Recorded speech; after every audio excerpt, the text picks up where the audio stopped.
Un moment particulier. Ce mercredi 6 octobre, la famille, les amis et les proches de Bernard Tapie se sont retrouvés en l'église Saint-Germain-des-Prés pour rendre un premier hommage à l'homme d'affaires, mort il y a 3 jours après une longue bataille contre le cancer. Comme l'avait annoncé Jean-Pierre Papin, le cercueil de l'ex-ministre est sorti de l'édifice porté par ses plus proches amis. Le politique Jean-Louis Borloo, le réalisateur Claude Lelouch, l'ex-cycliste Bernard Hinault, l'ex-footballeur Basile Boli, son fils Stéphane et la collaboratrice de Bernard Tapie Noël Bellone se sont joints à l'ancien footballeur de l'Olympique de Marseille dans ce moment bouleversant. Et ça va me bouleverser complètement.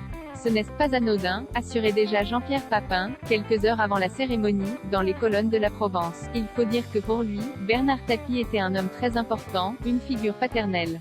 Et je ne suis pas bien. Il m'a tellement aidé dans ma vie de famille, des choses très importantes. D'où les difficultés que Jay a en parlé. J'ai perdu quelqu'un qui comptait pour moi et je suis triste, continuait l'ancien footballeur.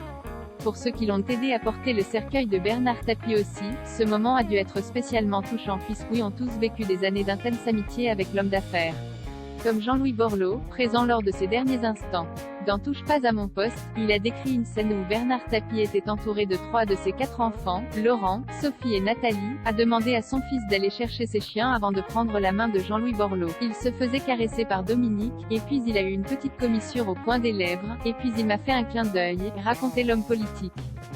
Bernard Tapie n'avait pas peur de la mort, pareil pour Claude Lelouch, qui a fait jouer Bernard Tapie dans l'un de ses films. Je suis allé le voir dimanche dernier avec Gérard Darmon. Il savait très bien qu'on se disait au revoir, confiait-il aux Parisiens, avant d'expliquer que l'ex-patron de l'OM était conscient, et même n'avait pas peur de la mort. Il pensait même que la mort, c'était peut-être mieux que la vie.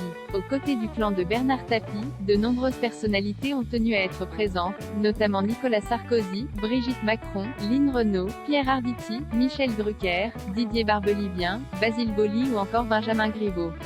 Bernard Tapie sera honoré ensuite à Marseille, sa ville de cœur. D'abord au stade Vélodrome puis en la Major de Marseille. Il sera ensuite inhumé au cimetière de Mazargues, dans les quartiers sud de la ville, où il reposera pour l'éternité.